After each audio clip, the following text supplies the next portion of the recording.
Hello बच्चों party, क्या हालचाल। मेरा नाम है शिवम। स्वागत करता हूं आप सभी का हमारे प्यारे से चैनल में जिसका नाम है फिजिक्स कैफे। आज की वीडियो में हम एक छोटे से सवाल का जवाब जानेंगे। हर एक नीट एस्पिरेंट के दिमाग में एक सवाल घूमता रहता है कि सर, हम मेडिकल की तैयारी कर रहे हैं, हमें नीट के एग्जाम को क्रैक करना है, तो हमें फिजिक्स क्यों पढ़नी पड़ती है। हमारे इस सिलेबस में फिजिक्स को इंक्लूड क्यों किया गया है, क्या जरूरत है, आगे जाके कोई काम आएगा या नहीं आएगा, या बस ऐसे ही हमें परेशान करने के लिए फिजिक्स को इसमें डाल दिया गया है। तो इस सवाल का जवाब आज की वीडियो में आपको देखने को मिलेगा। तो चलिए शुरू करते हैं।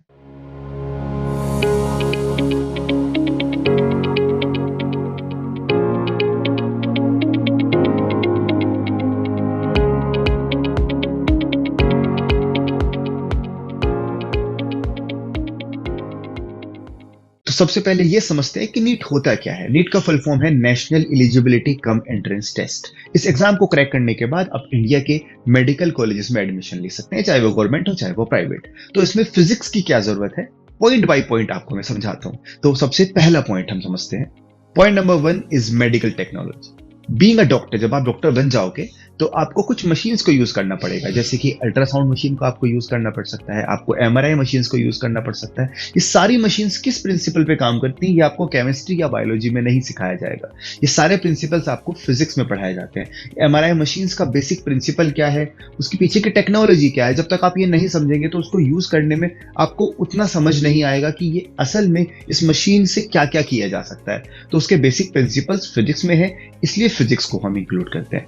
पॉइंट नंबर 2, तो दूसरा कारण है एनालिटिकल स्किल। अब एनालिटिकल स्किल से आप क्या समझते हैं। देखो यार, जब भी आपके पास कोई पेशेंट आता है तो आप उससे उसके सिम्टम्स पूछते हो कि भाई कहाँ पे परेशानी हो रही है, कहाँ पे दर्द हो रहा है, क्या दिक्कतें हैं, किस किस टाइम तुम्हें क्या समस्या आती है, और पूरे उस सिम्टम्स के बेस पे आप एनालाइज करते हो कि इसको क्या प्रॉब्लम हो सकती है, कहाँ पे किस चीज में इसको दिक्कत हो सकती है। तो ये जो एनालिटिकल स्किल है ये डेवलप करने के लिए आपको फिजिक्स बहुत ज्यादा हेल्प करती है।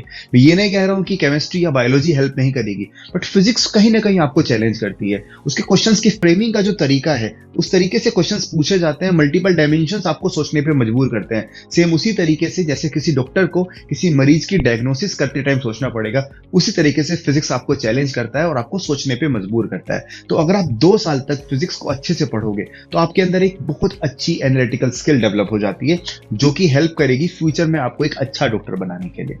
Cut two point number 3। तीसरी वजह है अंडरस्टैंडिंग बायोलॉजिकल प्रोसेसेस। हमारे शरीर में कुछ ऐसे प्रोसेस हैं जिनको समझने के लिए हमें फिजिक्स के वापस से बेसिक प्रिंसिपल्स पे जाना पड़ता है, जैसे कि ब्लड का फ्लो कैसे हो रहा है, रेस्पिरेटरी सिस्टम काम कैसे करता है, प्रेशर, वॉल्यूम, फ्लूइड का फ्लो हमारी बॉडी के अंदर। तो ये सारी चीजें आपको अगर समझनी है तो आपको बर्नौली थ्योरम वगैरह अच्छे से आनी चाहिए। आपको वॉल्यूम कम या ज्यादा करने से, प्रेशर को कम या ज्यादा करने से, एयर का फ्लो किस तरफ होता है, कैसे होता है, ये सब बातें लिंक है कहीं ना कहीं फिजिक्स के कॉन्सेप्ट्स के ऊपर। तो अगर आपको ये बेसिक प्रिंसिपल मालूम नहीं होंगे तो आप डायग्नोसिस में आपको समझने में प्रॉब्लम हो सकती है और एक फ्यूचर बढ़िया डॉक्टर बनने में आपको दिक्कत हो सकती है। तो फिजिक्स ये बेसिक प्रिंसिपल्स को कवर करता है, इसलिए आपको भी फिजिक्स पढ़ाई जाती है।